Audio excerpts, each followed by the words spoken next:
Right, today we have an interview with Scott Carpenter, who wrote a book about Bigfoot, the Nephilim Among Us. Yep.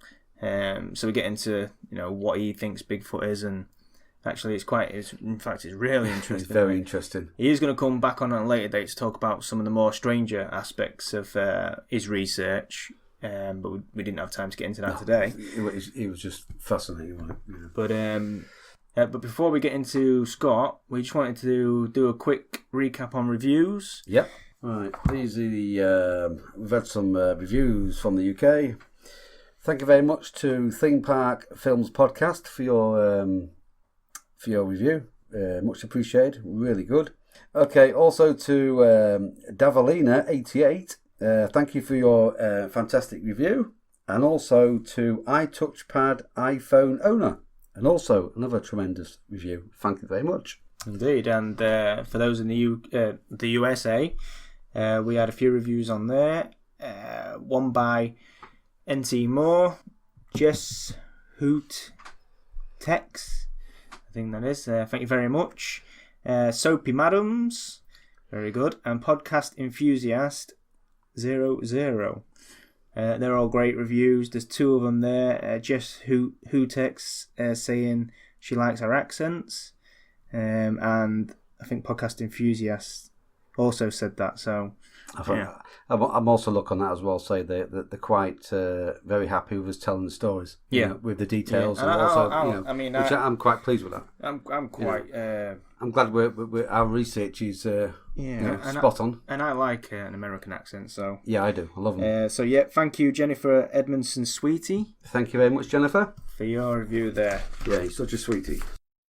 So if you haven't already, please leave a review. They really, really do help us. Yeah, the reviews are really important to us. And thank you so much for everybody who's wrote a review for us. Everyone that's took the time to do it. Really matters to me. Really important.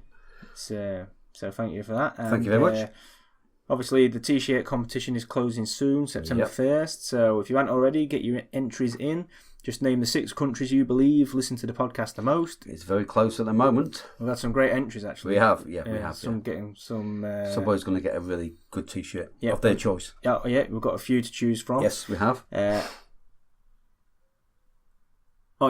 You can send them in by email, which is dbtopodcast@gmail.com, or you can go to the website and do it through there, or you can, actually on the website there is a direct message thing on there which you can use to do it, and some people have done that, so whichever way you want to do it. So I think next week will be the naming of the person who actually won this competition. Yeah, I'd say so. Maybe next weekend. Yeah, I think so. Maybe getting on for that way. So, there's that. Also, if you've got a strange experience or paranormal experience and you want to share it on the show, either in person or get us to read it out, just send it along to dbtopodcast@gmail.com. So here's an example of a story that we've been sent in, and we'll try and read these out during the show as we go in the future. But this one came to me, and it was regarding a salesman, and this is this one story that he's got in his life. He don't believe in all this paranormal goings on and that, but this one thing happened to him, and he still to this day, and this is getting on for 30 years ago or whatever, but he still to this day cannot bring himself to talk about it. He very rarely talks about it, and even people that know the story and quiz him on it, you don't want to talk about it. He just says no, and just changes the subject or moves away. But this retelling of it comes from his friend. So basically what happened, he was a young lad at the time, about 17, 18 sort of years, and he was a door-to-door salesman, and he was working for a TV company, and he was going door to door trying to get people to sign up to the new cable channel or whatever. So he's going door to door, and he arranged to meet his friend at this local chip shop that they have, which was called Fish and Chick. So he arranged to meet his friend there, who was also a door-to-door salesman. So anyway, as he's walking towards the chip shop, he's got a few minutes spare. So it's meeting him at 1, it's like 10 to 1. So he thinks, I'll just knock a few houses on this street. Yep. So as he's walking on, he just knocks a few houses. Anyway, he didn't get great response from a lot of them, but he knocks on this one door, and he said the garden was, weeds everywhere, unkept. But he thought, give it a knock anyway. Knocked on the door, and this old lady opened the door. He said she took a bit of time to get to the door. He could hear her, stumbling and, coming towards the door and, saying, hang on, I'm coming and all that. And he said he was chewing gum at the time because he didn't think he'd get any response on these few hours that he was going to do. But he said he quickly took the chewing gum out and there was a hole in the wall, like a drill hole. And he just pushed his chewing gum in this hole. Anyway, she opened the door. He explained to her what he was there to do, to sell this tea. And she had a good talk with him. And she signed up basically. She said, so she put pen to paper. Yeah, she put pen to paper. She said, I'm interested in this. Anyway, cutting a long story short, so he leaves there, goes to the chip shop. His mate's there, and he gets a bag of chips and that. And he says, this mate said, "He had any luck?" And he says, "No." He says, "Not really." I said, 5 or 6. Like he said, "I've just actually sold one to old lady up the road here." He said, "I don't really think she knows what she was buying, but she's she's signed up, so." These salesmen work on commission, so at the end of the day, That's it. So anyway, he goes to work the next day, and it's someone else's job to ring round these customers that he's made contact with, and make sure that they still want the service and arrange an installation date. So they've rung them all, everyone's A-OK, apart from they can't get hold of this one customer. So they say to him, maybe you've got the telephone number wrong or something like that, one digit out, that kind of thing. We can't get hold of her. Can you go back past there and just double check that you've got the information correct? So he says, yep, not a problem. Anyway, so he goes back there, and like I say, on this stretch of road, most of it's shops. So there's only 5 or 6 actual houses. So he knows exactly which one it is. It's the overgrown one in the middle. So he goes there, and he said the paint was flaking off the the window frames and that. So he knocks on the door, no one comes, and he thinks, shit, she's out. I need to get hold of her because he gets paid on commission, he needs to get hold of her. So he knocks next door, see if they know the telephone number. So he knocks next door, and this lady comes to the door, and he says, "Oh, I'm sorry, bother you. I'm knocking about next door. We're coming to install, the cable, but we think we've got a telephone number wrong. Do you know the telephone number? Can you give me it? And that's all I need because she's not in." And the woman says, "The lady next door." He says, "Yeah." He says, "There isn't a lady." She says, "There isn't a lady that lives next door." He says, "Well, the old lady that lives next door." She says, "No, there isn't an old lady." She said, "I've lived here 15 years, and when I moved in, there was an old lady next door, but she literally died maybe 2 years after she moved in, and then the house has been unoccupied because it's the son owns it now, and he lives abroad, so the house has just gone to rack and ruin." She said he did have tenants in there for a little bit, a couple of years, but after that, no one else has lived there. And you can see the state of the house. Anyway, he says okay, and he thinks she's trying to get rid of him. Yeah. Because he's trying to sell cable to this old lady. You know what I mean? So she don't want to give him the details. So he thinks, she's pulling my leg. So anyway, he goes to the other neighbour, the other side, knocks on the door, and then another lady comes to the door, and he says, I'm trying to get the telephone number for next door. She's not in at the moment, and she wants this cable. And he said, "What lady next door?" And he said, "No, lady lives next door." And he described her. But this guy, this neighbour, said, "Describe her to me. What she looked like." And he described her. He said, "You know what?" He said, "I lived since he's a kid. He's lived in the house. His parents had the house. Yep. Then he took over after him." He said, "I know the lady you're talking about. I grew up with her and that. But yeah, she died, 10 years ago, whatever." And he said, "You described it to a T." And he's a bit shocked by this, and he's thinking, it can't be. So he goes, and he had the name. He had the name. She wrote the name on a piece of paper. So he says, "Well, her name's such and such." He says, "Yeah, that's her. Mary Stepp or whatever her name was. That's her." And he's taken back, and then the neighbour goes in, and he said himself he still couldn't accept it. So he even went back to the door and had a look for the wall to see if that chewing gum was there. Yeah, and it was. It was still there.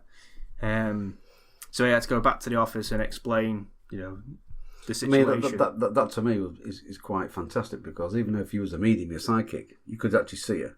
But for this woman to put pen to paper, now that's something else, Lee. So I'm saying, "Oh yeah, she come to the door, she's talking to me." All right, you could say, "Okay, if it's true, this guy's possibly a medium or psychic, you couldn't see her." But for a woman to come and say, "Right, scratch your little name on there if it's a deal," to actually put pen to paper, that's another issue, isn't it? Yeah, and he said she had a conversation with me about all kinds of things. She had a conversation about the the local industry and, you know, the weather and all the usual shit that you go through when you talk to him. He was there for about 10 minutes. He said he was checking his watch because he had to meet his mate at 1 o'clock. So he's thinking, fucking hell, you know what I mean? Hurry up, just sign the paper and let me go, kind of thing. So he said he rushed away from him because he said he didn't know how long he would have been stood there talking to if he wasn't, you know, trying to get away. So, but yeah, that's an example of the story. There you go. Stories we're looking for. Like I say, you can either come on yourself and tell it, or you send it to us and we'll read it out. We'll read it out for you. Absolutely. But I'd be quite fascinated to find if she dated that. You know, she put the date on it. You know, and we know she signed a name on the paper, but it'd be nice. It'd be great to find that. Did she put the date? Well, like 24th, 5th, 217. You know, was she still possible? Or did she sign it like 1967? Yeah, what date did she sign it on? You know what I mean? It'd be interesting. You know, obviously, if she's if she still thinks she's alive or still, you know what I mean, she'll be able to signed it like, I don't know, 10 years ago. But if you sign today's date, then you're going out now. She knows what date it is. This guy, like I said, this guy was really shocked. I bet he was. You know, it took him quite a while to get over it, and he obviously got ribbed. You know, got the piss taken out of him. Obviously, I can see why he wants to keep it a bit quiet. You found any more dead customers and all that kind of shit? So, but anyway, it did affect him, and he's like I say, he doesn't talk about it. He won't talk about this now. So, yeah, so that's why I'm not telling the names. Yeah, you know. Well, we'll always keep, you know, if you don't want your name mentioned, you know, we'll always keep it, you know. So that's that. So, like I say, dbtopodcast@gmail.com, or go to the website don'tbreaktheoathpodcast.com and send you stories. Yep, bring them in, and we'll be sure to read them out. Yep. I've got some more stories for the next few shows, which I'll go into now, so I won't keep you. But right, so we'll get into the interview today, which is Scott Carpenter. Yes, my name's Scott Carpenter. I'm what is known in America as a amateur Bigfoot researcher. I've been doing it since 2009. I've written 4 books now about my experiences, along with doing the Bigfoot research. Unfortunately, I say unfortunately, I encountered other cryptids. The Dogman is one of them. I've encountered what the UFO community would call the gray alien type entities, and I've also experienced orbs. So that's kind of a synopsis of what's been going on in my research. I think, so just based on that, you know, being out there and witnessing all these creatures, do you think in some strange way they're all connected? Yes. In my last book, it's called The Nephilim Among Us, where I take all the years of my experiences and I draw some conclusions based on my worldview and the evidence. You know, I give it in my opinion. I do think they're all related. I think that as researchers start actually sharing ideals, you know, for a long time the MUFON people wouldn't talk to the Bigfoot people, and the Bigfoot people wouldn't talk to the ghost hunters, and the ghost hunters, everybody wouldn't talk. But as we've gotten deeper into the research and we note similarities between behaviors and or the phenomenon, then, people are starting to share more information. I mean, one of the inconvenient truths about Bigfoot and UFO is there's a percentage, it's not a large percentage, but there is a percentage of people who during an abduction scenario or a UFO sighting see a Bigfoot, like a Bigfoot runs off the UFO and runs out in the woods, or the abductee is in the spaceship, so to speak, and they look over and they see a Bigfoot standing there. Yeah, there's a case. There's a case of that in the UK that I know off the top of my head. It was Richard Hall, I think his name was, up in Newcastle. He was abducted by hominid-looking, what we call the Nordic aliens. And when he got aboard the craft, he said there was a Bigfoot there. And this is obviously predates Star Wars and all that, so he's not thinking Chewbacca, you know what I mean? Well, that's where they got the idea from. Well, yeah. So. Exactly, and in turn, I had an incident where I had a Bigfoot encounter, and there was a gray alien type being peeking around a tree. So, and I know, even in Dogman sightings, people were reporting where there were mysterious UFO, and then there were lights in the woods, and then all of a sudden the Dogmen showed up. So, this phenomenon, in my opinion, is all related. It's all got a single source, that's created everything, or it's managing or running everything. So it's very interesting. There's a lot of interesting discussions and theories once you get into it, about, the phenomenon, the rules that these creatures seem to have to follow, and how they interact with people. Yeah. So are we saying that possible these Dogman or Bigfoot are actually henchmen for these greys? They could be. I mean, the Bigfoot community, a lot of, it's hard to figure out. There's a variety of different types of dogmen, so they could be henchmen. Obviously there's some apparent genetic manipulation going on. I mean, if you really look at the Dogman and slash Bigfoot, there's people that actually reported, a creature that looks like a Bigfoot as far as its body, but has a Dogman head. So, and then you have the traditional Dogman, which looks, it looks like a canine, but it has human shoulders, human arms with claws, and elongated foot. And then some Dogmen have a German Shepherd type looking snout. Others have a pig-like, more a pig snout, what I call, where it's flat on the end. And then in between that, you just have a variety. I mean, there's been Dogmen reported with horns on their heads. It's almost like someone's in the genome tinkering around and saying, hey, what can we, what nasty thing can we, mix up in the lab next and throw out there? Now, I'm going to put this on the table straight away, because obviously when you say people are mixing genetics and stuff like that, a lot of people are going to go straight to the government, it's some sort of military experiment. But we're talking about sightings that predate any sort of, eugenics, or we're talking sightings going right back to, the Native Americans for one, and, so that sort of, I mean, it's not to say that they couldn't be messing around with genetics now, but a lot of this stuff goes way back. I mean, you go even back into the Middle East and India and places, when the Greeks were conquering these places, they come across them themselves. So, we're not talking about the military. I mean, the military could be weaponizing them. Let's not, Yeah, obviously. But we're talking about a creature that was probably here before man had anything to do with it. Would you go along with that? Yeah, I would go along with that. I don't know if you're aware, I'm a Christian, so I have a biblical worldview, but I'm open, and, so if I say angel, other people may say extraterrestrial. You see what I'm saying? Yeah. And, if I say, a spirit or a demon, people will say, well, that's, some sort of life force energy. So, you can always say magic. Yeah, magic. Yeah, or some would say magic. So, yeah, from my belief system, you had genetic manipulation going all the way back before the flood of Noah and the fallen angels, and the Bible and other extra biblical texts actually say that the fallen angels, with their knowledge, were, actually, were messing with the genome. They had relations with women, however you want to say that relations was, and they produced angel human hybrid, and they also messed with the animals, and so there's where you get your satyrs and all your different other types of human animal crosses. In the book of Jasher and the book of Enoch, it just flat out tells you that both the people and the fallen angels were mixing species and corrupting the creation. So, that would, so you can see that it's been going on, for a long, long time.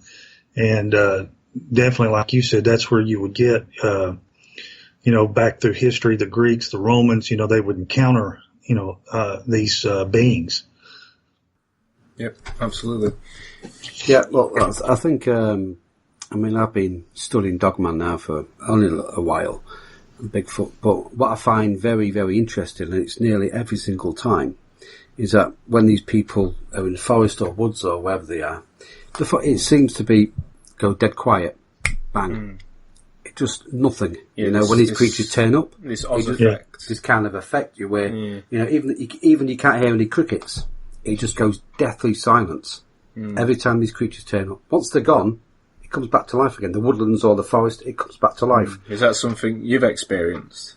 Yes, that's we've had that both in Bigfoot sightings and in Dogfoot sightings, or even in other phenomenon, like orbs or any other things. The woods will just go eerily quiet. I mean, sometimes I know it feels like even the wind stops blowing.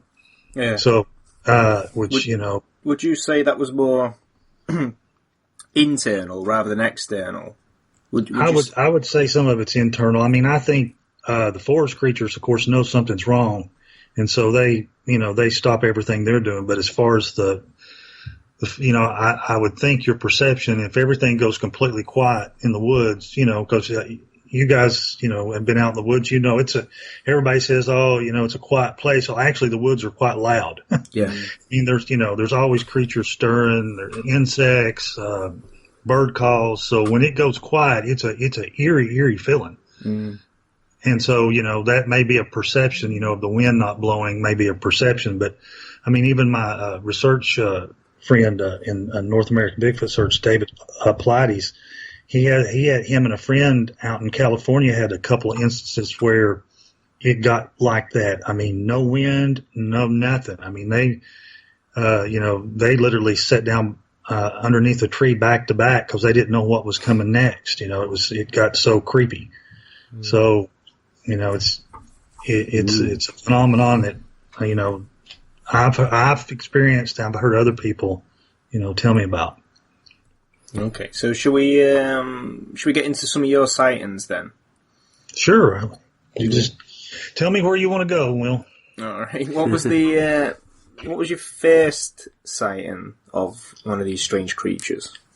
Okay, the first time would have been childhood sighting when I was probably 9-10 years old. I lived in a rural community in East Tennessee. We lived on a dead-end street. There was only like 2 or 3 houses on our street, and then we were surrounded by farmland. And it was late in the evening. It was during the summer, and I don't know if you guys are familiar with Johnny Carson, I think. And traditionally, over here is you'd have your evening news. We were on Eastern Standard Time, so at 11 o'clock you'd have your evening news, and then at 11:30 Johnny Carson would come on, and me and my mom were on the couch, and Johnny Carson was getting ready to come on, and Mom was wanting to go to bed, and she said, "I need to take the garbage out." And at that time, the garbage can was at the back of our property, 50-gallon drum. You just literally threw your garbage in there, and then the garbage man would actually right up in your yard and pick it up. Mm. And so our den was it was rectangle shaped, and we were on one end, the TV was on the other, and beside the TV was the door that went out to the porch. So Mom got the garbage and went outside, and I'm sitting on the couch. Like I said, Johnny Carson's coming on. Just a few seconds after Mom went off the back porch, she had the light on, so the door's open, you've got a glass door, and then these 2 little creatures ran up on the back porch, placed their faces against the window and started staring at me. And it scared me, it scared me to death. I can just, that's one memory that I have is just etched, is the moment they're both looking in at me. And the best way to describe these little guys is they kind of looked like orangutans. In fact, that they had high foreheads and their hair was all messed up and everything like that, but their faces were more human-like. They had wide, flat noses, and their mouths were real wide and just real thin-lipped. And one was probably about 4 foot tall. I'd say the other maybe 6 inches taller, maybe 4.5 foot. And so, they're looking in at me, and my, I am just petrified, and I'm so scared I can remember hearing my heartbeat in my ears, and and then they looked at each other and then looked back at me, and they both smiled. And they had these kind of boxy, big white teeth. There weren't any fangs. Neither one of them I can remember had fangs. They just remember, it was kind of white teeth. Of course, now a lot of this may have been because they were outside and light was shining on top of them. Made everything look kind of eerie, and then they smiled, which actually made me feel a little bit better. And then what happened was my mother dropped the lid. There's a metal lid to the drum, so when she dropped that lid back down to shut it, it made a loud sound, and when it did, they jerked their heads around, and then they just turned and quickly ran off the back porch. And then when my mom came back in, I said, "Did you see those two little monkeys?" And she looked at me kind of strange. She said, "What do you mean?" I said, "There were two monkeys outside. They were on the back porch. Didn't you see them?" And she says, "I don't know what." She said, "No." She said, "I didn't see anything." And she said, "It's probably our neighbors playing tricks on us." And trust me, my neighbors were both blonde-headed. I would know what my neighbors look like. And plus, I don't think they'd be out at 11:30 running around. But the only thing she did say I thought was interesting is she did say that she complained about a skunk smell, that it must have a skunk rummaged around the back again. So, and as you know, Bigfoot sometimes have a skunk-like smell. Yeah. So that was my first experience with the creatures you would call Bigfoot, and that stuck with me, gave me nightmares for a long, long time. And it wasn't until I was in my early 20s when I saw some of the Bigfoot specials they used to put on TV that I saw a scene where they showed I believe it was a lady was describing what an infant Bigfoot looked like, and then when she did, it just instantly clicked for me. Oh, that's what I saw. Mm-hmm. And so that helped. Once I kind of put a identity to these things, that stopped the nightmares. But for me, especially as a childhood, I would just have these nightmares of those little things, running around my bed or looking at me through the window. And but those, like I said, once I kind of in my mind identified what was going on, the nightmare ceased. So that was my very first encounter with these little things. Right. And that was the only one that happened while you lived at that location? Mm-hmm. Yeah. Only one I can remember. I mean that's, nothing else out of the ordinary that, it's a normal childhood, grew up. My next encounter wasn't until I was an adult and I started my research, and that was back in 2009. I don't know if you want me to go over that one or you want me to go tell about that. Yeah, fine. Yeah, absolutely. All right. Well, this is what got me into it. I had a job. Did you already start the research when you bumped into this one, or did this start the research? No.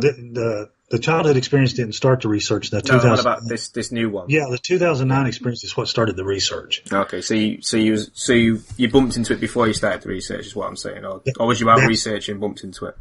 That's correct. I mean, before that, in 2009, I had a couple weird experiences while I was deer hunting, that looking back, you might attribute to Bigfoot. One of them was a large handprint on the side of the camper of my truck, and my father-in-law just kind of slept it off as a bear print. Of course, you knew it wasn't a bear print. I mean, it was a hand, but it was so large. But back then, I wasn't into Bigfoot, and I did like to watch the TV specials that would come on about UFOs, or when they'd have a Bigfoot special, I'd watch it. But you know what I'm saying? It wasn't something I was just wasn't researching. It's just a passing interest. Yeah, that's fair enough. And so so I had a couple, but the real what got me started in all this was in 2009. I had had a job where I pretty much worked in the office alone. So during my lunch hour, I would people were starting to post stuff on YouTube. YouTube was becoming popular, and I would watch different videos, fishing videos, hunting videos, and I found some of these Bigfoot research videos, which at the time I thought was a joke, and I would watch them because they were funny. And I'd watched one video where a guy had been whooping at him, making a whoop, and got a response. And so anyway, So that's kind of the background. So fast forward, I'm fishing one Saturday morning, and I'm out the area I'm fishing. I'm off the bank of it's about 1,500 acre natural area recreation area. So there's it's uninhabited. I mean, people can hike on it or hunt on it or stuff like that, but there's no houses, and it's pretty grown up. So I'm fishing, and for some reason, just being silly, I just make some of those whoops, like I'd heard on that video. And of course I look around thinking, God, I hope nobody heard me, because I know on the lake, it echoes pretty good. Yeah. And so I'm not thinking anything of it. I probably make 2 or 3 more casts, and all of a sudden in the woods I start hearing something coming towards me. And down through the woods. And I mean, this thing is really tearing it up. I mean, it's breaking limbs. I mean, it sounds like, I don't know how to equate it. It's just, something it sounds extremely agitated. It's walking, very heavily, and it's just tearing, breaking limbs and thrashing through the brush. And of course, this has got my attention, and I'm just staring at the wood line. And whatever this thing is, it comes down to almost to the water's edge, but it won't come out where I can see it. The bank was extremely grown up, and so it was early in the morning. So you had the way the sun was shining, you had a bunch of deep shadows back into the woods. And whatever this thing was, it was staying back in the shadows. It wouldn't come to the water's edge, but it was staying back in the shadows. Of course, it comes down to the water's edge, or close to the water, and it starts going back and forth along the point. And as it's moving back and forth, you can hear heavy footfalls, you can hear it breaking limbs. And by this time, I'm getting on the trolling motor. That's an electric motor. I'm backing myself up, because I'm way too close to the shoreline for this thing. So I'm still in shock. I'm backing this thing up, and I think when I hit the trolling motor and made the sound, it may have either heard me or seen me. But it kept going back and forth for a few, I say a few minutes. I don't know how long this whole thing happened, probably 2 or 3 minutes, but it kept going, looks like it was pacing back and forth. And then I heard a couple of, I just call them humps. They just kind of went, huh, like that. And then whatever it was, started just slowly, bipedally walk back up into the woods. Of course, it wasn't raising Cain and breaking stuff as it walked away. And it just, kind of just, I could just hear it go out of ear range as it just went back up into the woods, and just slowly walked back up in the woods. So, I'm sitting there, dumbfounded, not knowing what to think, what in the world was this? And, the area's really grown up, and I knew it wasn't a horse, it wasn't somebody riding a horse, and it couldn't have been a person. And, this area was full of briars and really grown up, and, whatever this was quite large. It wasn't, it wasn't small. So, with that, the next weekend, I had to figure out what was going on. So I grabbed a family video camera and headed out to that recreation area, and the rest is kind of history. That's kind of got me started into the Bigfoot research. Obviously, then it was territorial. Then, obviously, yeah. You're very close to it. You're saying, you stay your distance, I stay mine. Yeah. Obviously, but what is it protecting? That's a good question. I mean, what is it? Is there something? I don't know. I mean, the whoops weren't even that good. You know what I'm saying? Whether it was the whoops or the fact, it had to be the whoops, but it got its attention.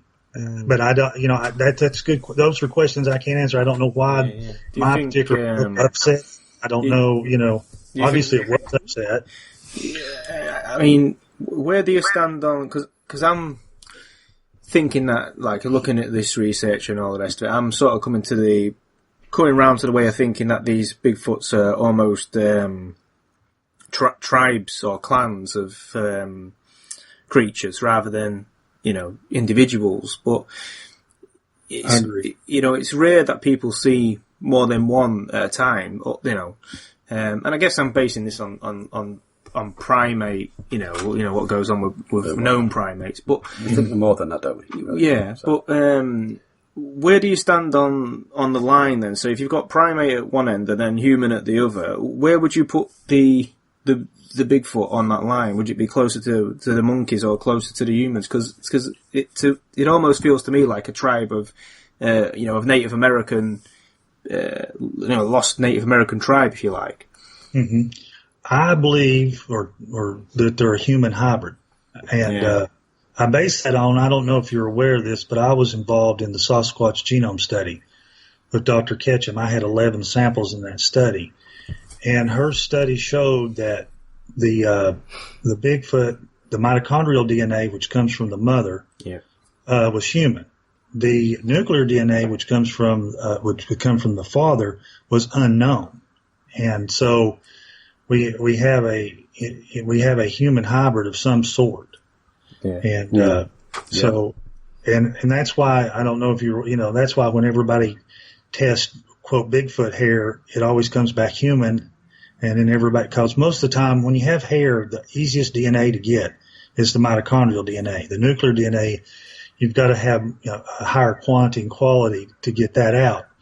And I mean, since the 90s when they started doing DNA tests till now, someone will, see a Bigfoot, they'll leave a hair sample, they'll say, hey, we've got it, we've got our hair sample, and then they'll run it to the lab, and the lab will do mitochondrial DNA, and they'll come back, well, it's human. And then they'll say, well, it had to be contaminated.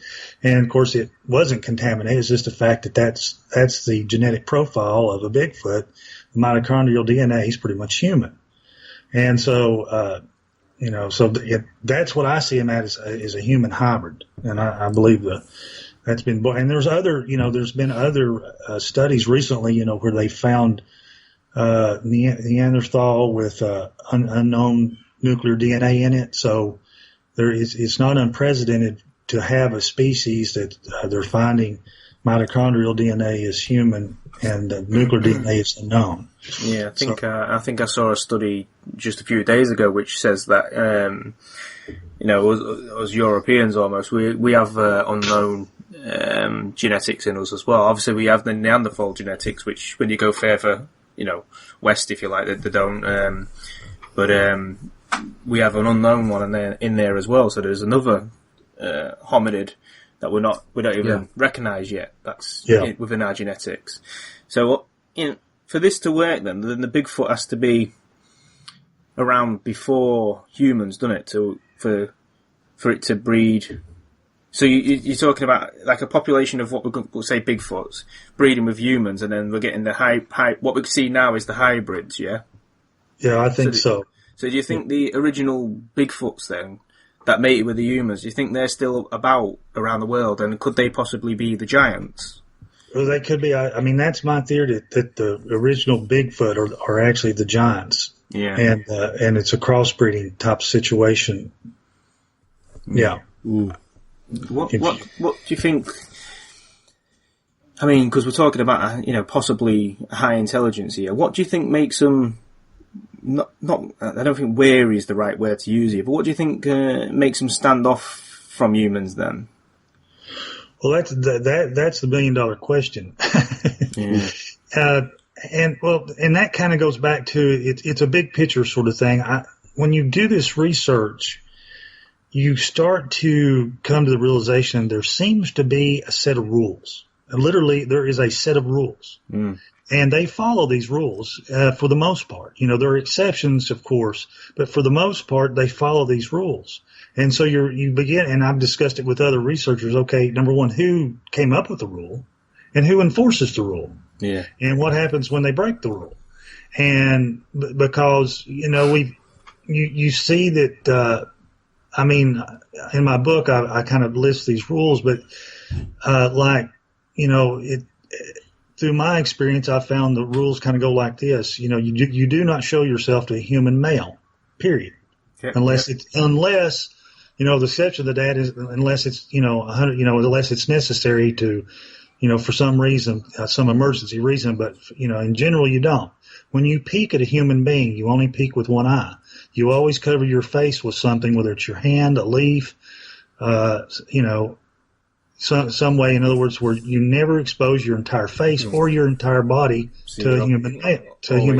Always obscure. Yeah. Always obscure. I mean, it's like my friend says, it's SEAL Team 6 on steroids. And so, and then, they have another rule that says you can expose yourself to a human female if she's alone.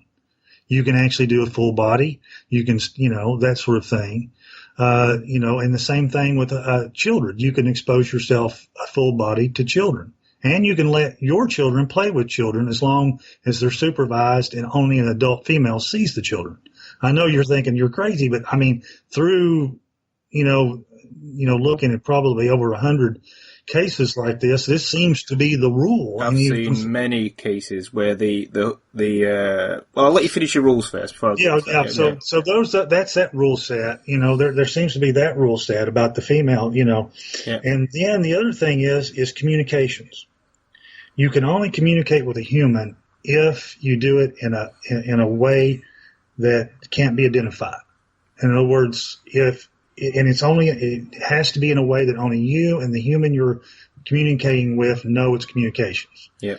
And so an example would be, I've got a feeding station and I make a smiley face out of rocks, and all of a sudden, the Bigfoot, he can take those rocks and he can turn all the rocks 180 degrees.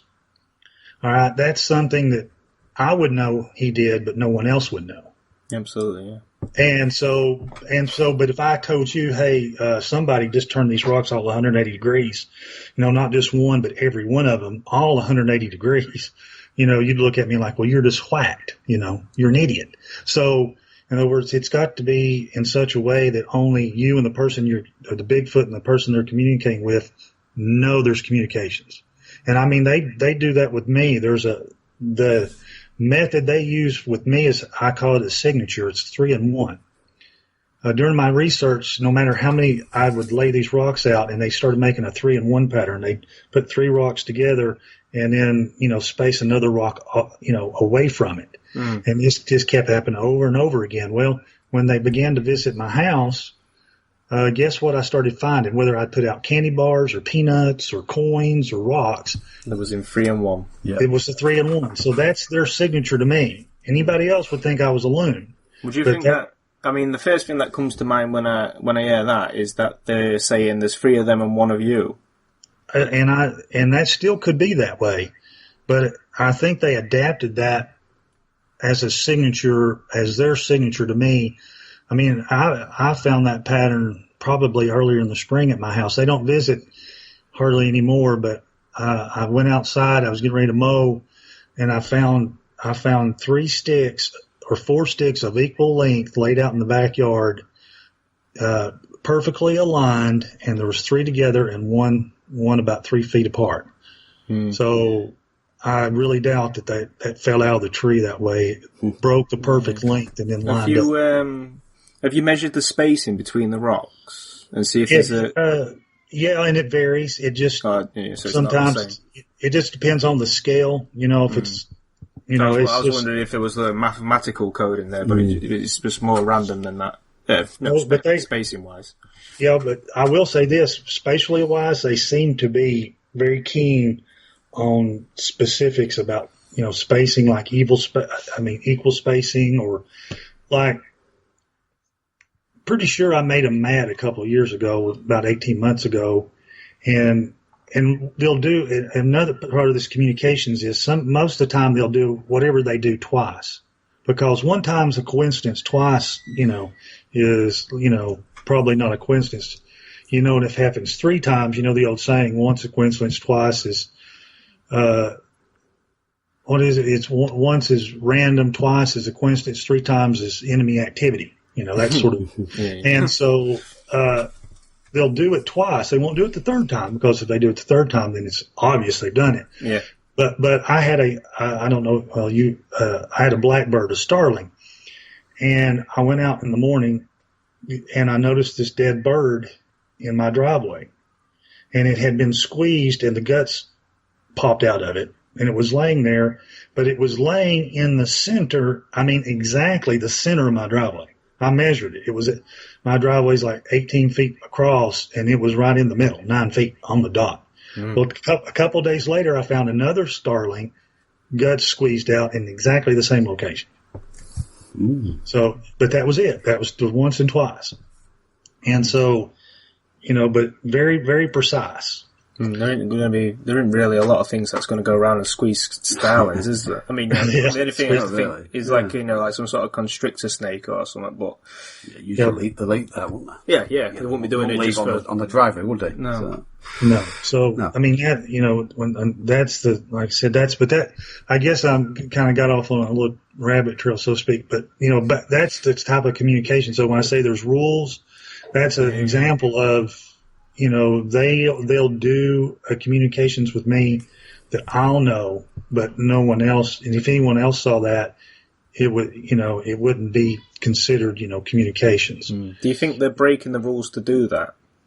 No, I think that's it within the rules. I think that's part of the rules. They can communicate as long as they keep it covert.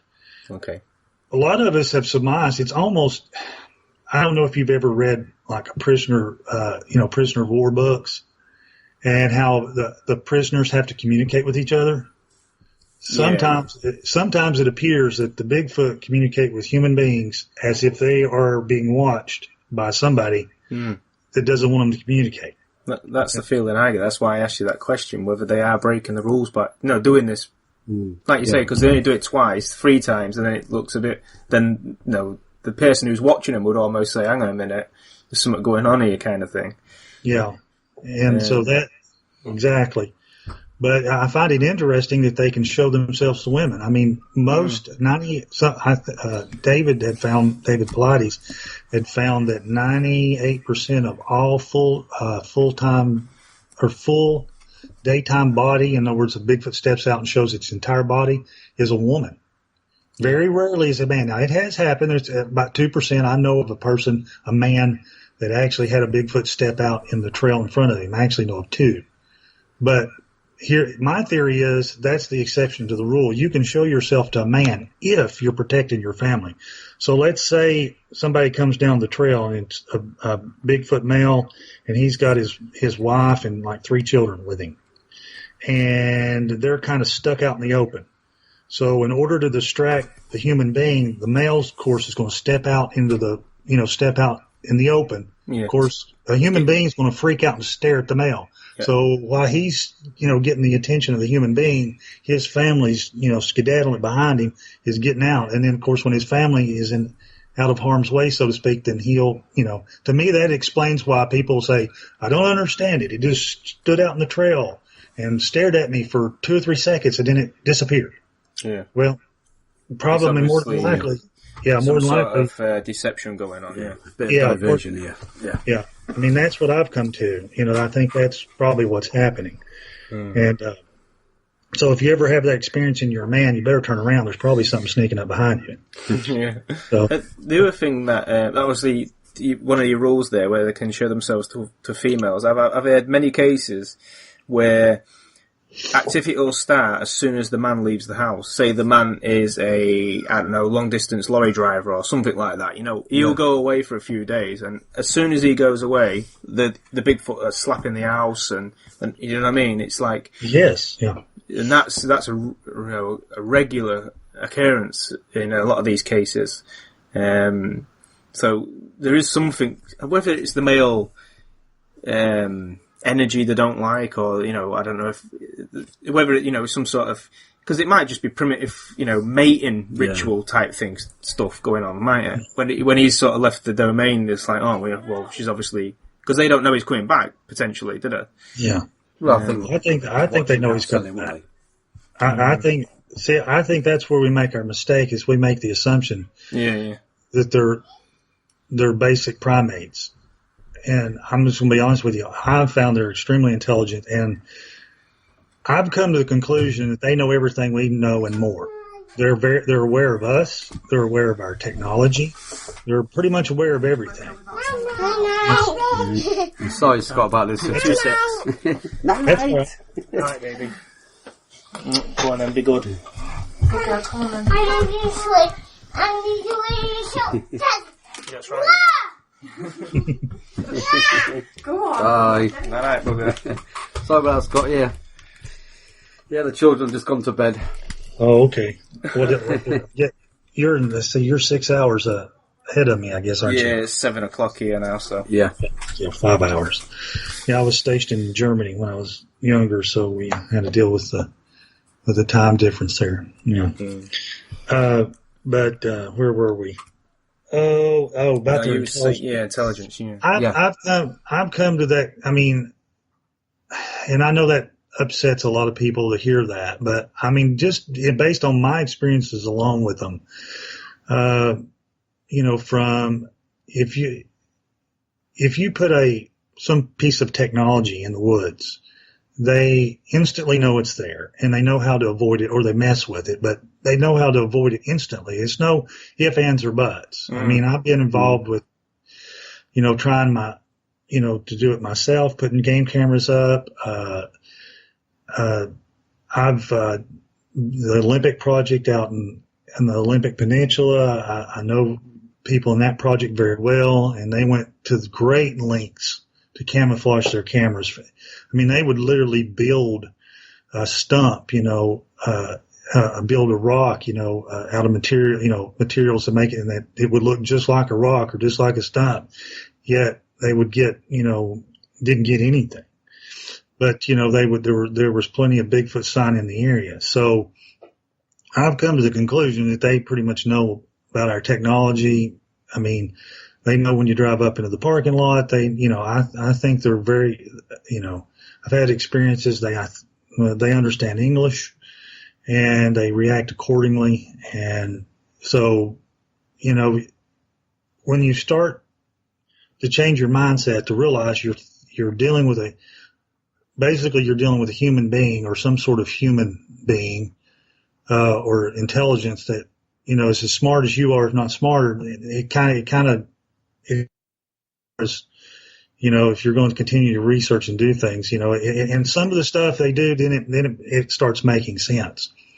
See, I'm a firm believer. A lot of the stuff they do is confusion, and they're just trying to fool us into thinking they're dumb hominids. I mean, some of the wood knocking and the whooping and all I'm sure you guys are aware of Finding Bigfoot. No, I was actually on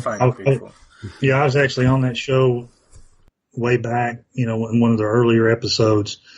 But I think a lot of that's just for show. I think that that's deception. Well, they have to put. Some. It's like these ghost shows that we get. They have to put something out, don't they? Otherwise, you won't watch it. If it was an hour and nothing. But it's more for entertainment. It's entertainment. Entertainment. Then, but they are getting. At least they're getting the message out there that these things are real. To some extent. Well, yeah, but it's Scott. Do you reckon these Bigfoots are very psychic, intuitive? Well, there's ample evidence that they're psychic. In the Bigfoot world, they call it mind speak. They talk to people directly into their heads. Yeah, I've heard that. And I've heard that. I mean, even Les Stroud said that when he was here filming his episode of Survivor Man Bigfoot, that he was mind spoke up in the Smoky Mountains by one. So, I've had them try it on me. I've refused to let them do it, to be honest with you. I just don't. Something about letting somebody in my head in any capacity. And so, but I have known other people. I've got witnesses that contact me that, claim that they're in communications with them quite often, and it's through mind speak. They're talking to them in their heads. What do you make of this where... Because going on these cameras that people put out, and they'll put a bait station out, and they'll put a camera up, and then all of a sudden the camera will go blank for a few seconds, and the food will go missing. What would you feel? What would your feeling be if you was to put out a pressure pad sort of system, which was like buried under leaf litter and such, or pine needles? That was hidden, not necessarily, where this object, because they might sense infrared, blah blah blah. But what sort of results do you think you get from some sort of pressure pad system? I think you get the same results you get now. They know the pressure pad was there. Yeah, they'd either watch you put it in, or they know it's that they would know it's there. Mm. I don't know how to describe it other than they have the ability to locate technology, regardless of where it's hidden or what it is. Now, I mean, there was a researcher here in America that was using he was using a string system, and he would modify the cameras, and where they would be kind of like powered down, and you'd have to pull the string to activate them and get them to take a picture. So there wouldn't always be this active infrared sensor going, because when you put a camera up, it's always active. Yeah. It has that passive infrared, so it's always looking for temperature change.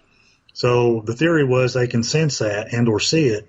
So don't do that. And he came up with a system to put a string, and he put the string across the trail. And to my knowledge, he's not been successful. So has anybody tried the two-way mirror? Yes. Now, because I know they do that like with other wildlife, don't they? They put like a two-way mirror box thing. Are you familiar with a fellow by the name of M.K. Davis? Not off the top of my head. He's produced.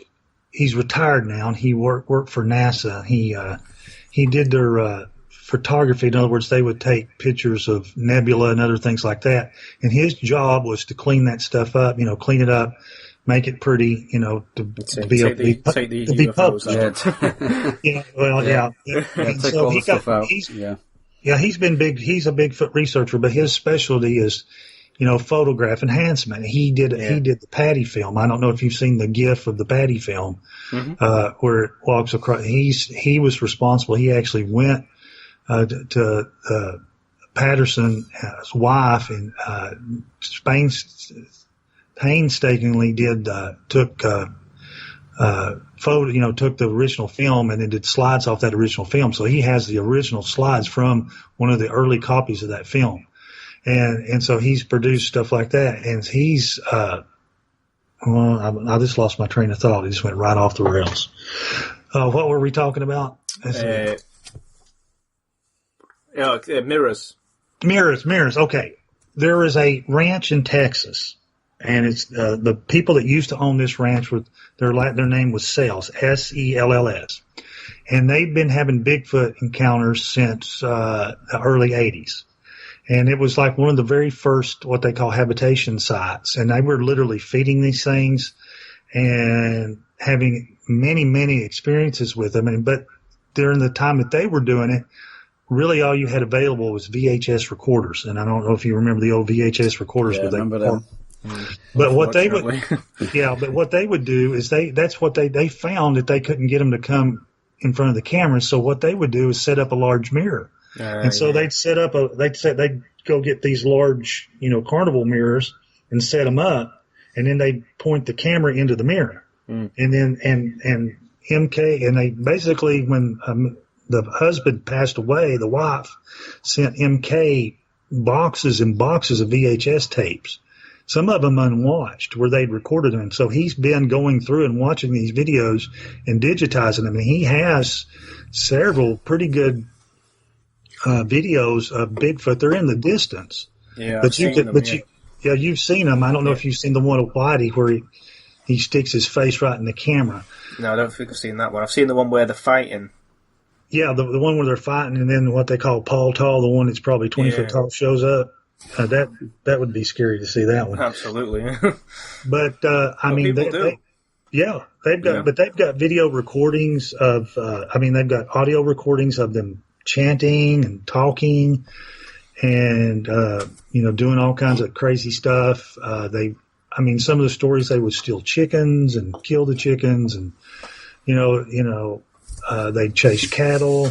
So that area's got a pretty storied background. So that's the mirrors do work, Yeah. So it obviously it's part of that rule. They know what a camera is, and they know what happens. That's part of one of my rule sets is they will not allow themselves to be filmed unless it's going to serve a purpose. In other words, I get my footage from what I call the back trail camera, and that means I put a camera on my shoulder and it points backwards. I found that out early on. They're watching your eyes. They're watching the person's eyes. So wherever you're looking, the rule 1, don't let a human being see you. Yeah. Well, that's rule number 1. So they'll get filmed. They'd rather get on camera than have you see them with your eyes. So I use that rule to my advantage because they love to hide. They hide and peek. They're hiding peekers is what they are. I mean, they use that rule to protect guides and things like that in like Sumatra and places like that where tigers are known to be located, especially man-eating tigers. Yeah. They'll actually put a mask on the back of their head, and that nearly always stops the tiger attacking because it thinks it's being seen, thinks it's been spotted. Mm-hmm. So they're using something similar, but I mean, we have this rule. I mean, you always talk about this rule of non-interference, which the aliens, Star Trek, which the aliens are supposed to live by. Do you think it's something similar that they're living by?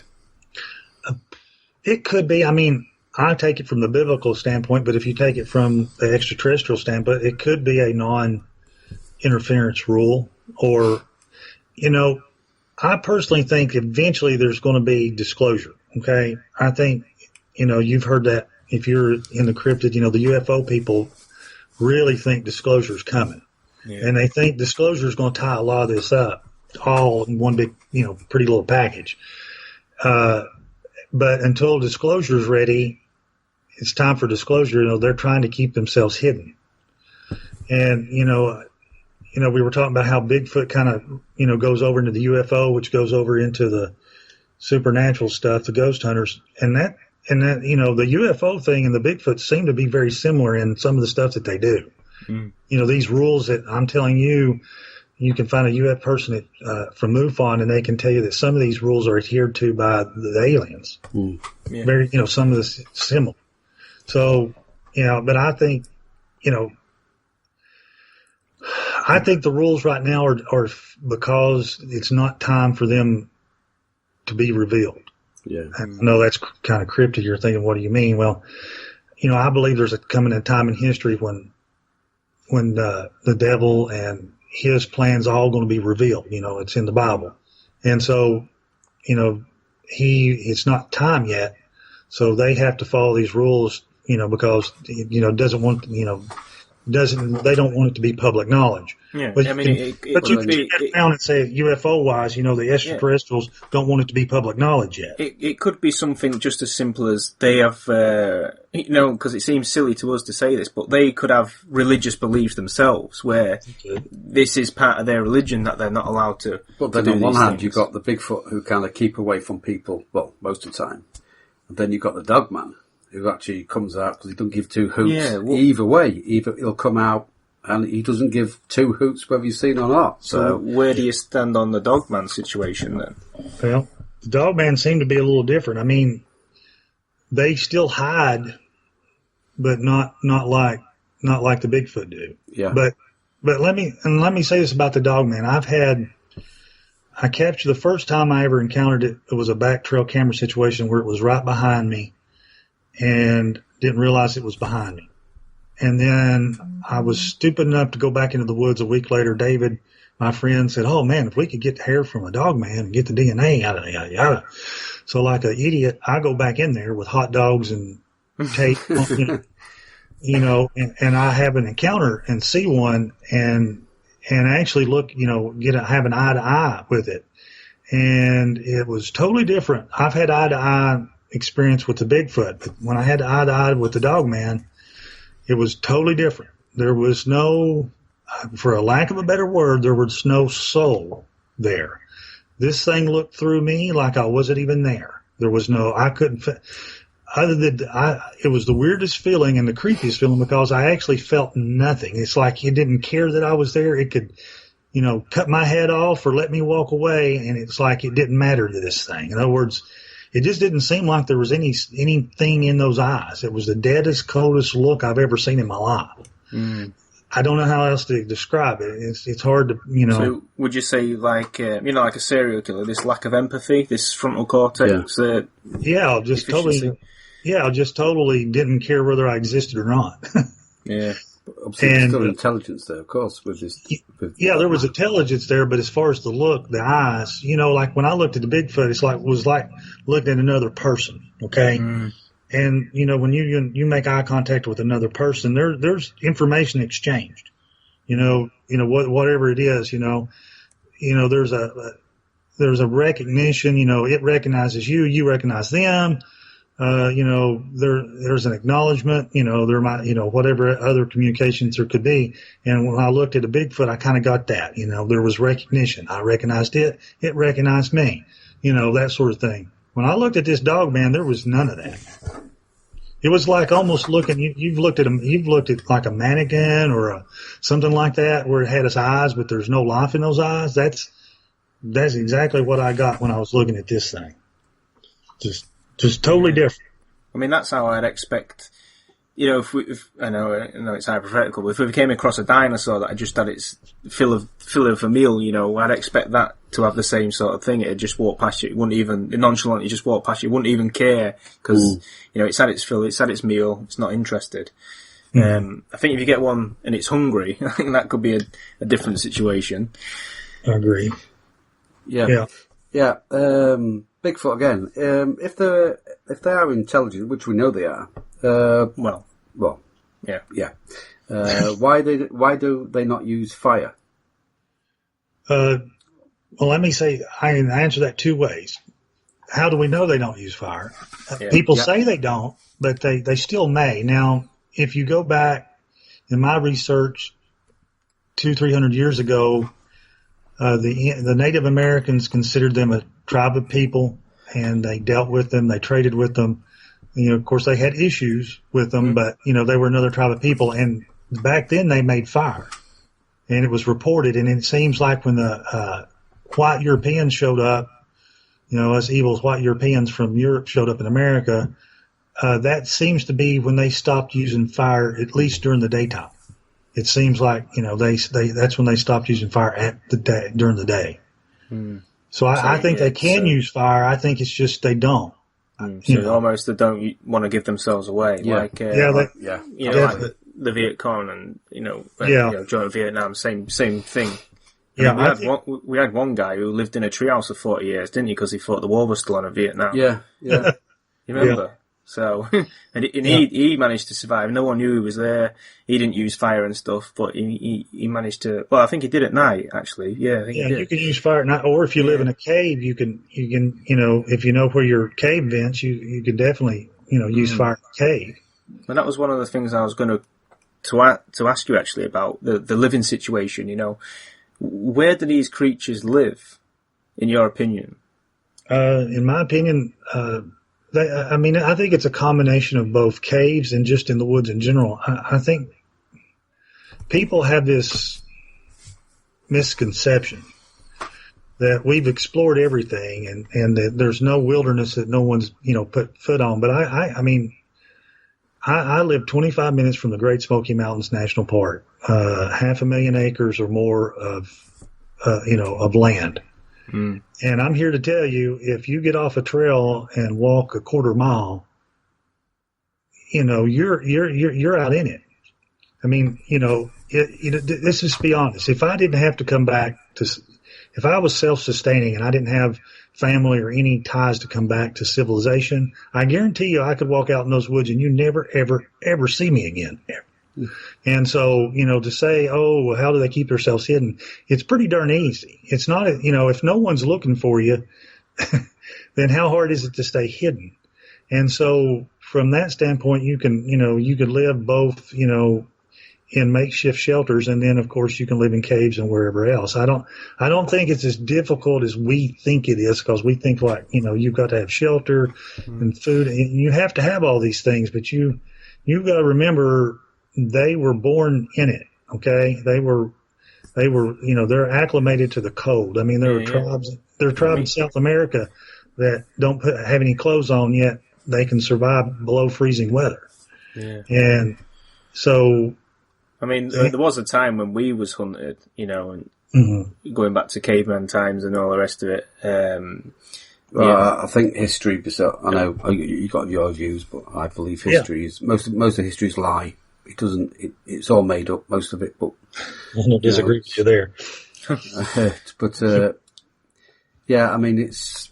But my point was, like, you said we were cavemen. But going back, I mean, there was a time when we lived in caves and we was hunted, and obviously the Neanderthals themselves was hunted to extinction. Yeah.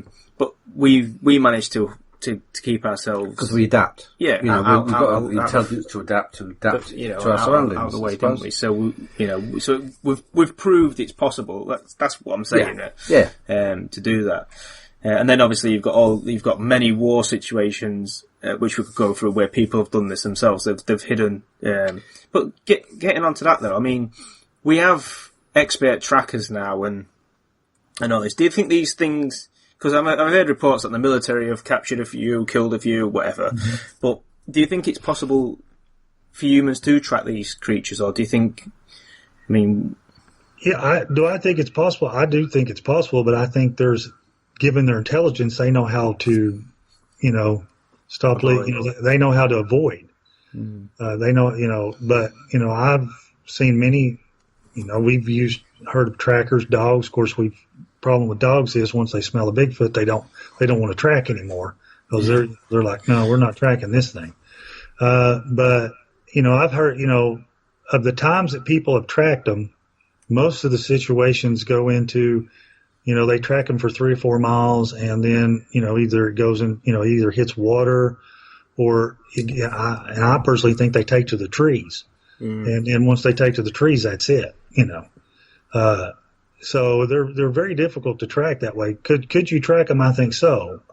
But it would be difficult because I think once they were on to you and knew you were tracking them, more than likely they probably circle back and or go to the trees, and you'd lose your. Because people just think they're a dumb animal just walking off through the woods, and why, that they wouldn't be aware, that you're there. Trust me, in my experience, as soon as you pull up in the truck or pull up to wherever you're going, and you set that first step into the woods, if there's Bigfoot in that area, they know you're there. No, absolutely. I mean, I've had plenty of accounts where people say they actually, these creatures come into them. When they get to know people, they'll actually come into you rather than you having to look for them at that point. So obviously that shows some sort of intelligence. But there's also now you've got this deforestation. Where all this is a massive problem. There's a problem coming now, where they're taking away the trees and destroying, encroaching on habitats. Yeah. Absolutely. So. Do you think the encounters is going to go up? I think they're on the right. I think there's always been quite a few encounters. It's been the reluctance of people to report them. Yeah. In America, and I go through this in one of my books. The Bigfoot used to be known as the wild man. Mm-hmm. And when America was rural, when mostly everybody lived on farms, from the founding of the country forward, the wild man was just part of nature. In other words, you'd see a bear, you'd see a wild, cougar, and you'd see a wild man every now and then. No, nothing unstrange, nothing unusual. The papers were full of wild man reports. Sometimes somebody captured one and have it in their barn, or a wild man would be reported doing something, stealing chickens or, scaring somebody. And so, the New York Times has got, there's all kinds of articles. And then when somewhere right after World War II in the late 40s, when America, especially in America, where we started going into, industrial society, and everybody started moving into communities, and, a lot of people were leaving the farm, so to speak. And then when, the people that lived in the country that worked, that still saw the wild man, when they would say something about that, of course, the city slickers who had forgotten, there was a wild man would make fun of them. Mm. And, farm people, country people, well, they're not stupid. They're not going to sit here and be made fun of. So they just stopped talking about it. So I think, in America anyway, as a culture, we kind of forgot about the wild man. We kind of gravitated away from it, and then once since we did, in our cities and in our communities and in our rural settings, we didn't encounter them anymore. It was, we made fun of those who did see them. And then, of course, in the late 50s, when the guy coined the phrase Bigfoot, that even added more, stigmatism to the word, to seeing a wild man. Yeah. So I think they've been here all along, and I think at least in America, as a culture, we just kind of forgot about them, and then and then made fun of it and said, well, there's possibly no way that exists. And now we're finally coming back around to the fact that they do exist.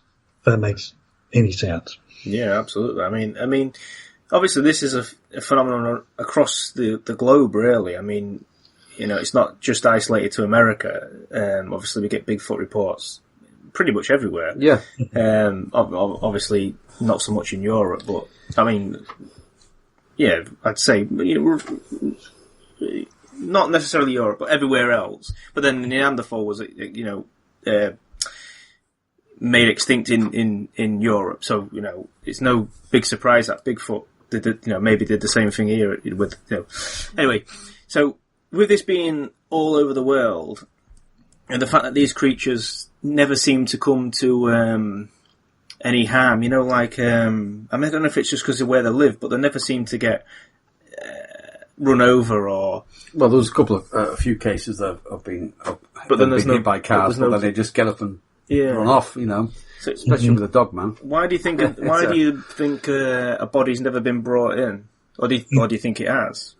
Well, that's a complicated question.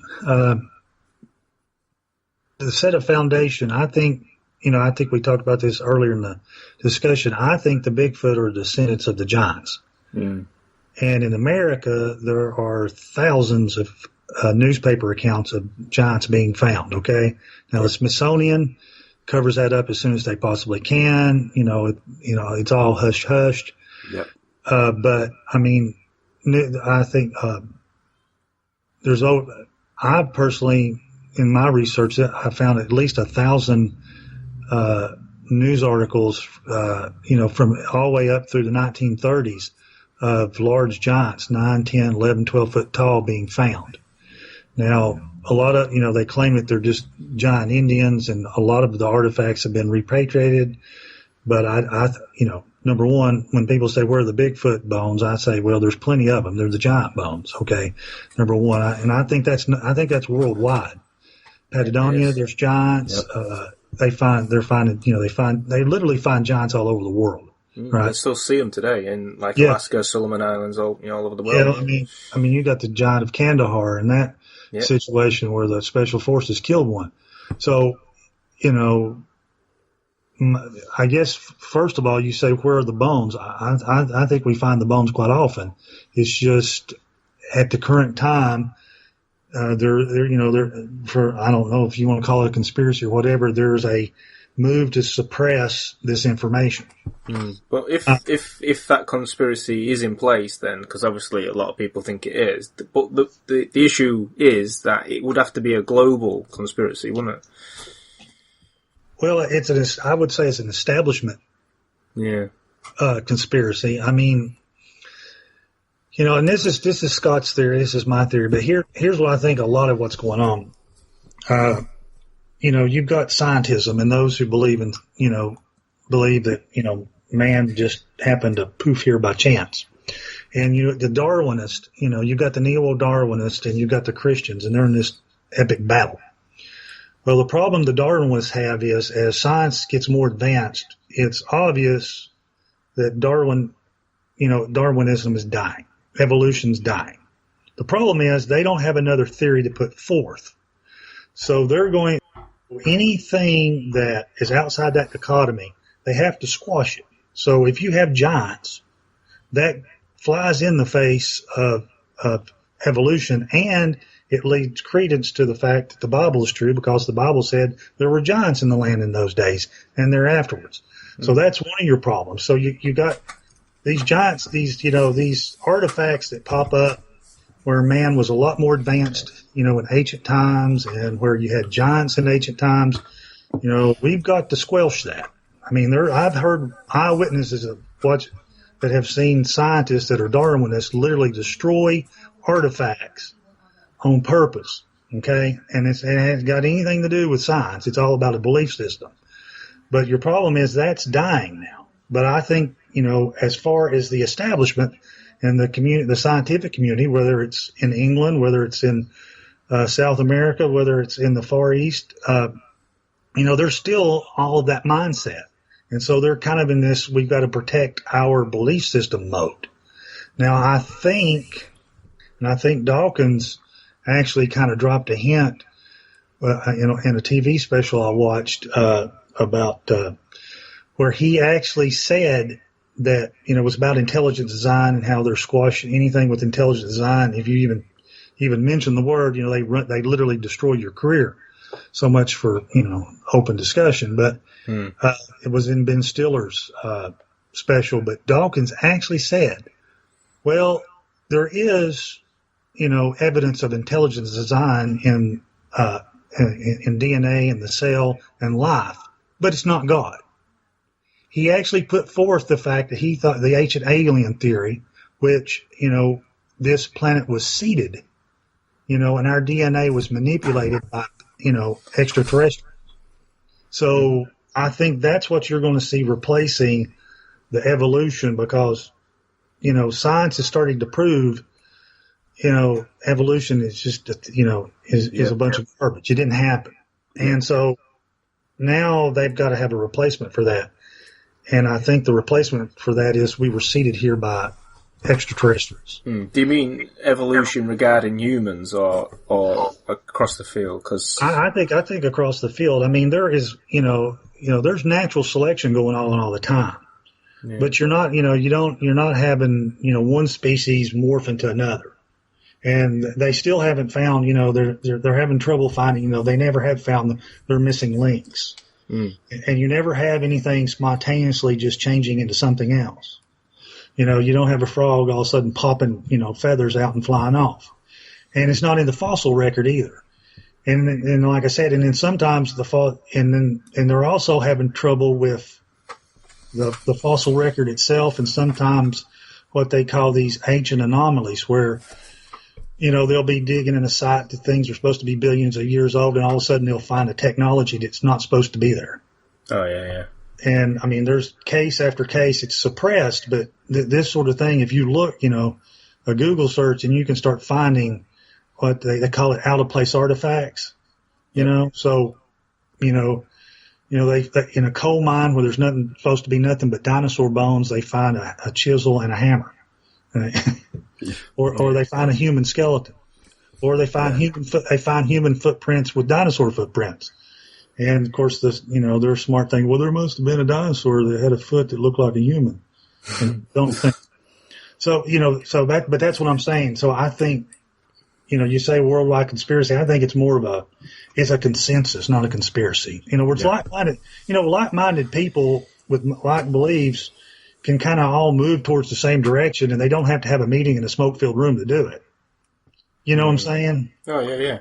I can see that. I mean, because, if it benefits, people, then they just turn a blind eye to stuff, don't they? They just stay and live in their bubble, and that's it. That happened throughout history, didn't it? Yeah. So, getting on to this, one of the last things that I wanted to touch on was, because we get a lot of this, it seems to be your experience as well, but you might have something different to say when I say this, but we get a lot of TV programs like Not Finding Bigfoot, stuff like that, where they will try and portray the Bigfoot as being friendly, even when a little girl says, oh, it jumped out and growled at me, and they say, yeah, it was probably saying hello, and you're thinking, no, because if it was a fucking bear jumped out and growled at you, don't say the other bear was saying hello. So we get this sort of aggressive, and obviously then they got the missing 411 stuff where people are going missing, and obviously that could be a number of things. So, but possibly Bigfoot, let's just say, for sake of an argument. So this aggression, where do you stand on the aggression side of things? And do you think that they could possibly be killing people? just straight up forward, yes, I do believe Bigfoot could be killing people. And this flies in the face of some of my friends who, think they're the keepers of the forest, I don't believe they're the keepers of the forest. I don't believe that they give a rat's rip about the forest, okay? I don't trust them. My experience with them has been that they deceive and that they're not what they make themselves out to be. And though you may encounter one that's friendly, the next one you may encounter is not going to be friendly and may do things that you don't want it to do. I have multiple personal experiences with people who call me for help, and the circumstances are bad. Can you give us an example? Sure. Is this adult show? Can I? Yeah, absolutely. Sure, absolutely. Yeah. I didn't want to get into things if kids were going to be listening to the show. I have two different women. One woman called me. She up north in Michigan, and she got my name from the North America Bigfoot site. And we take calls. Somebody will call in and say, "Hey, I've got a problem. Can you help me?" And we'll call them back. And she said that they had just moved into a new home. It was her son, and her mother. She was divorced. And there was 40 acres of property. And most of it was, there was a house, and then most of it was a field, and then behind that was the woods. And they moved in early spring, and so there wasn't any crops in the field. And she looked out the window onto the back porch, and she noticed her mother was waving at the wood line. And so she went out back and she said, "Hey, what are you doing, Mom?" She said, "I'm waving at that big hairy man over there. See?" And she said, "Look, across the field in the wood line was a Bigfoot standing there. She's probably about 8 foot tall. Of course, she couldn't make much out other than just the big figure, but they both started waving at it, and it threw up its hand and waved back at him. So she thought that was just the neatest thing in the world. And so I gave her a warning. I said, "You don't have any adult men with you?" And she says, "No, I'm divorced." And I said, "Well, please just be real careful." I said, "Sometimes, I try to warn people." I said, Yeah. Things can get, you could have unintended consequences. What you think, is going to be some sort of fun experience with a friendly hominid. It's not going to turn out that way. Mm. Well, fast forward to the middle of summer. She leased the field to a local farmer, and he planted corn. And she called me back probably, I want to say it was June, July. The corn had begun to grow, but not totally mature yet. But they started seeing glowing red eyes in the corn. And, and she thought it was probably the Bigfoot. And, she was really excited about that. And I warned her, and I said, "Well, just be careful." I said, you don't know, what they're capable of. Well, fast forward to late August. I believe it was late August, early September, when the corn is all the way up. And she called me. It's about 10 o'clock at night, and she was hysterical.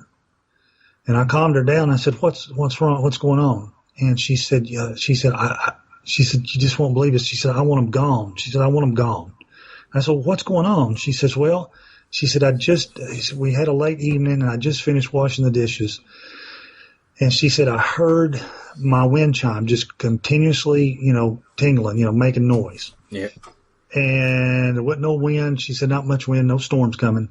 So she stepped out on the back of her back porch, and it's a covered porch. And she looked to the left. The movement was to the left, and she looked to the left, and standing on the corner of the house, reaching in underneath the roof line there, was a Bigfoot, a big one. And she said 9 or 10 foot tall, kind of looked like he was older because he was gray, black in color. And he had his hand he was just sitting there ringing her wind chime. He wouldn't look at her. He looked straight. She said just stared straight around the front of the house. She got nothing but a, side view of him. And he was just sitting there ringing that. And she said, kind of like I noticed him. And about the time I noticed him, movement to my right, something catches to the right. And when I turn my head back around, a smaller Bigfoot, a dark black colored one, about 8 foot tall, had just rounded the house and was walking. Now she's up on a porch, it's probably 2 or 3 feet up off the ground, and she's, I think, like 2 or 3 steps down to the ground. This thing is walking close enough that it almost hit the steps. It's right in front. I mean, it's feet from her. Reach out. She could reach out and touch it. All right. So here it comes walking towards her, parallel to her.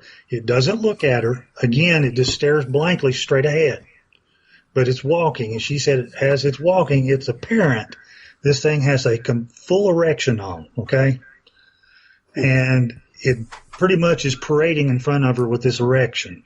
And it goes by her, walks around the big one that's ringing the chimes, and then once the younger one goes around the corner, the big one stops ringing the chimes, and he walks off.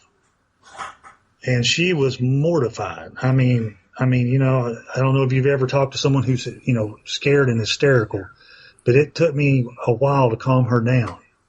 She was afraid it was going to come in the house and rape her. She wanted it gone. She said, this is not what I thought was going to happen. She said this was just lewd and all kinds of other stuff. And so I told her, I said, well, first thing you need to do is call that guy that got that corn and see how soon he can harvest it. And I said, number 2, I said, you need to get motion sensor lights, and you need to go to Walmart or your local retail store and get some cheap game cameras, because usually, I said, you either become a millionaire or they'll stay away, because usually, when you put up game cameras, they don't like that infrared, and they don't like motion sensor lights, and that will keep them away. And I told her, I said, if anything ever happens, you need anything, call me. She's never called me back, so I'd have to make the assumption, that everything turned out okay.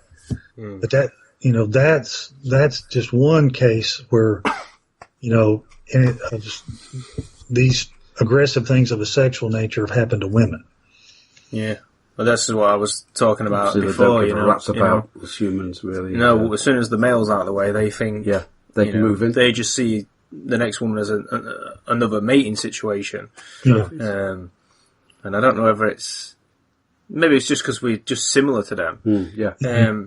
It's like some of the missing 411 stuff. You see patterns in a lot of that where, you look at, a few cases where people go missing. Obviously, children, go missing regular. But you get a situation where, David himself will say a lot of these people that go missing didn't have a GPS system and that sort of stuff, which could mean that they got lost. But it also means that if you go with a mobile phone and a GPS, you'll always come back, because that's generally the people that don't have those things. They're the ones that go missing. So it's almost like we was touching on before, where they've got this affinity with electronics. They know you're carrying this stuff and are wary of it.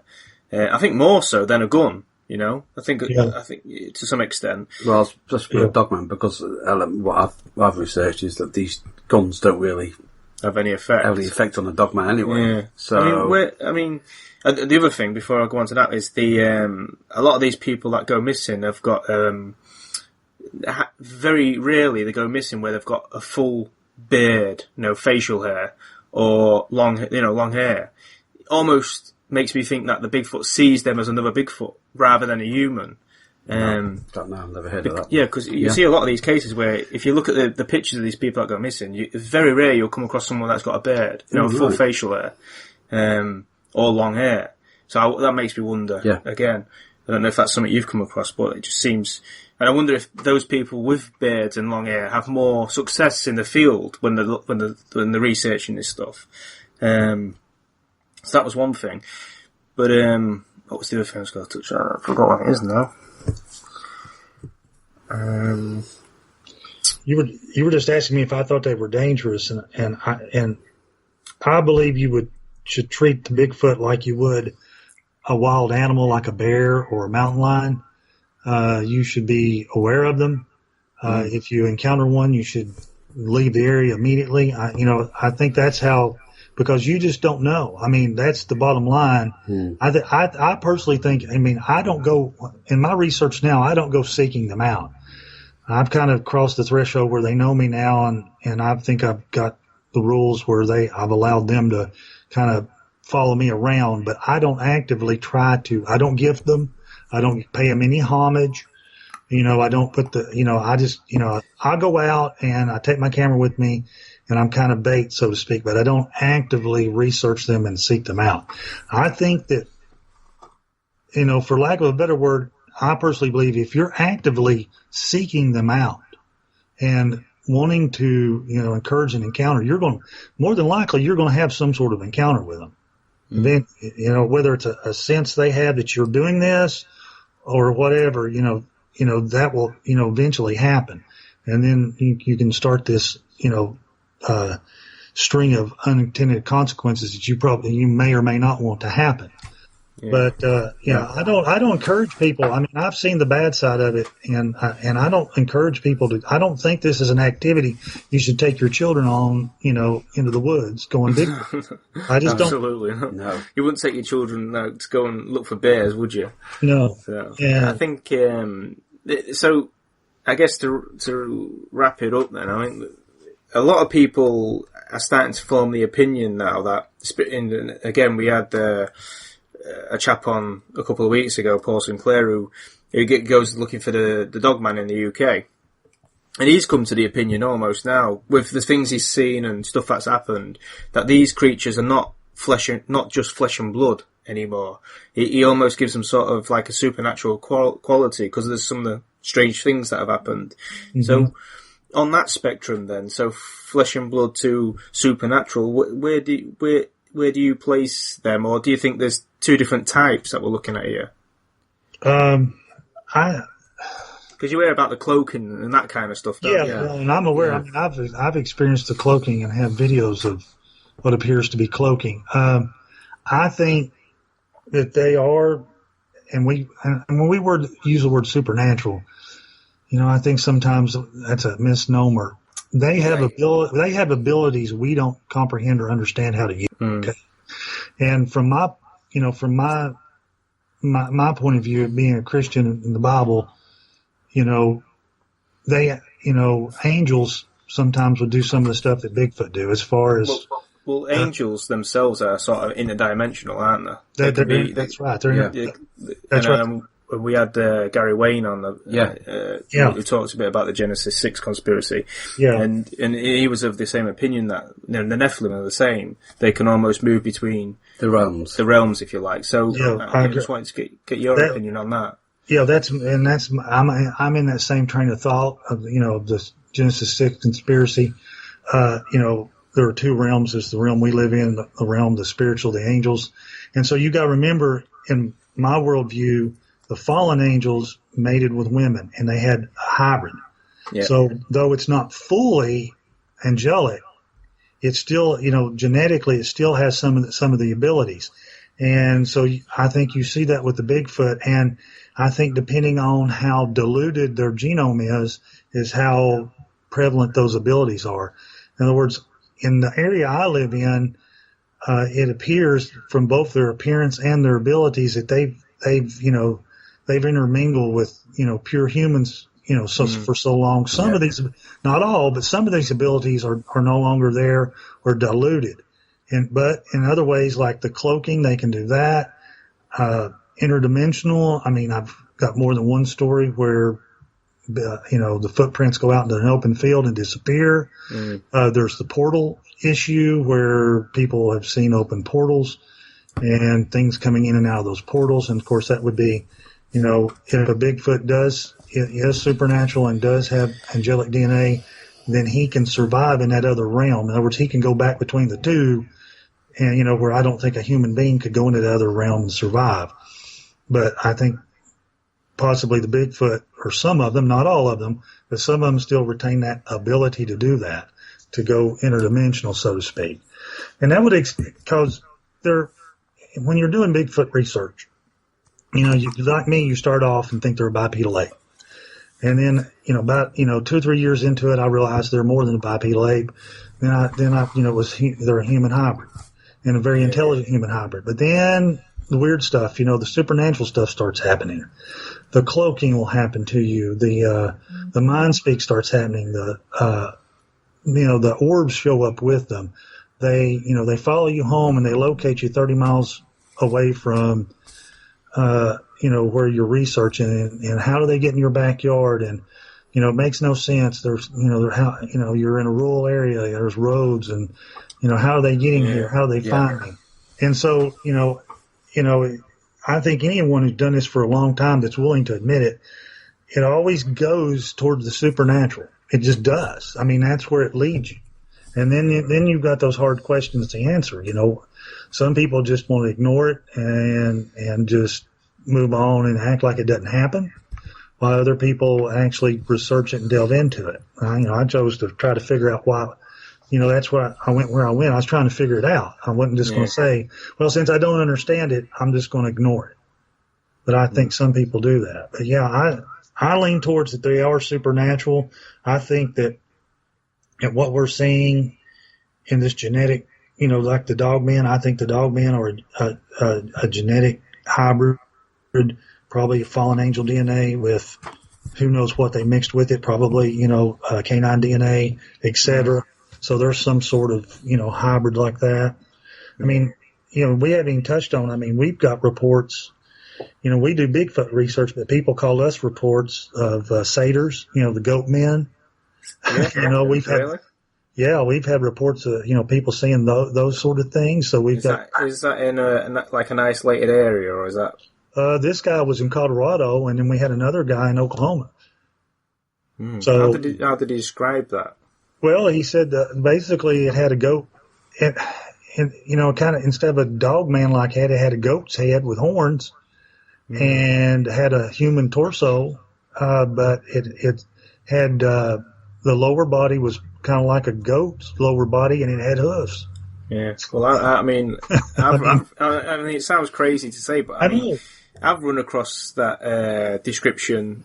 Just round the corner from where we live is a little woods, and it's probably Willsey Woods is probably a couple of acres, 3 acres, 4 or 5. It ain't massive, but we call it a woods. Not by American standards, obviously, but it's a little woods. And I was with a guy, and he told me, he knew I was into the paranormal and stuff, and he said to me, he says, "Oh, you're not going to believe what we saw when we was kids there." And he said it was a cornfield, and it was sort of ready to harvest, so it was quite tall.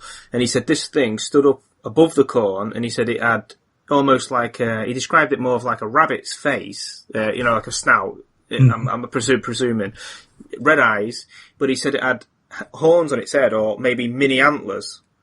And he said this thing stood up and it walked in the, because you have like the tractor tracks, don't you, in the cornfields. He said it mirrored them as they was walking down the trail. It was about 10 feet to their left, to their right as they was walking down the trail, and it mirrored them, walked along there, and its head just above this thing. Anyway, cut long story short, he was in a cafe with me in town, and he was telling me this story. We sat in a cafe and he was telling me a story, and I still think it's bullshit, I'm still saying, yeah, you're pulling my leg, but he said, look, honestly, there was 10 of us there, and they'll all tell you the same story. So he's telling me this story in the cafe, and this woman dropped a knife and fork, stopped eating, and she spun around in her chair. She said, "I've seen exactly the same thing driving past there one night." She said she saw the same identical creature. Obviously they're out there. And that's similar to what you're saying about this goat. It would look like a goat head, wouldn't it? I don't know why they described it as a rabbit with antlers, but a goat head would sound more thingy. But I find that absolutely fascinating that these things are out there. I think there's more out there than we. Yeah, definitely. Than we know at this point. Definitely. J.C. Johnson out at the Four Corners area, they run the gambit of what they see out in the Four Corners. That's near Skinwalker Ranch is. And, they've got dinosaur-like creatures, with 3 toes. They run the gambit out there as far as weird stuff. So, I've been coming up with this based on what I know about Bigfoot and all the rest of it, and one of the things that crops up all the time, you can get T-shirts with it on and all that, where they say, he's the hide and seek champion and all this stuff, and a lot of people sort of assume that's for our benefit almost, the elusive for us, but I see it more of I believe that the Bigfoot has an enemy which we may not know about. And I think that the ability to hide doesn't come from hiding from us. I think because you find all over the world, in Mongolia and places like this, where people used to trade with them and stuff. Mm-hmm. They don't trade with them so much anymore. These things have gone into hiding, and they're very elusive. And obviously, was trading with humans, so the humans wasn't an issue, to these creatures. Something came along that they're trying to avoid, and I think their skills in avoidance, if you like, came from having an enemy. I don't think if you're the predator, in this situation, human Bigfoot, we are the prey. So it's counterintuitive that they would hide themselves from us. Do you understand what I'm saying? Mm-hmm. I see your point there. So would you go along with my theory that there may be an enemy out there that we may not understand at the moment? I think maybe the enemy would be the Dogman. Yeah, I would hate to see an enemy, what their enemy would be. Exactly, yeah. But for a creature that size to have the ability to hide like it does, or the need to hide, should I say, I mean, that's more than human. That's more than its fear of humans. Yeah, I almost lean towards they're maybe not hiding, but they're obeying a keeper, some sort of keeper. There's something supervising them or keeping them or ruling over them that has this set of rules and they're afraid of. I don't know if it's, like I said, I don't know if it's an enemy as more as it is something that it's their keeper. Yeah. And they're afraid of that. Mm. Or they're, they would have to, it's more powerful than them, so they have to obey it. Mm. But, that would be like an enemy definition, wouldn't it? There'd be some ruler of some description, but some ruler. Yeah, I don't know if it's out to kill them. I think it may be just out to rule over them. Mm. But then we don't see that ruler. That's what I mean. We see the Bigfoot, we don't see the ruler. So it's very, we're going down rabbit holes here. I know, but but honestly, it's been fascinating talking to you. Absolutely fascinating, Scott. We'll have to get you back on, Scott. Yeah, we'll definitely got so much to talk about more. Get you back on to talk about the more, the alien side of stuff. Yeah, definitely. Oh, yeah, that'd be great. Rather than the Bigfoot. But, thank you very much for your time. Thank you, Scott. Really. No problem. Enjoyed it. Fascinating. So, do you want to, is there somewhere you want to tell people to go and get your book from, or? Sure. You can find, I've got several blog pages. I've got my new book. You can find me. It's called The Nephilim. It's the Nephilim Among Us.blogspot.com. And that's where my new book's available. I have blogs called the Bigfoot Field Journal. If they'll Google it, the Bigfoot Field Journal. Or I have another blog about the Dogman called Dogman, The Monsters Are Real. And so, or they can just Google my name, Scott Carpenter, and it'll come up, Bigfoot or something like that, and my information will come up. But I have a YouTube channel which you can find me on YouTube, where I post my videos, and like I said, I've got the books that I've written and the blogs. Great stuff. Okay. Great stuff. Well, thank you again. Yep. Thank you, Scott. Been brilliant, mate. Thank you. All right. Enjoyed it. Thank you, guys. Cheers now. Bye-bye. Bye.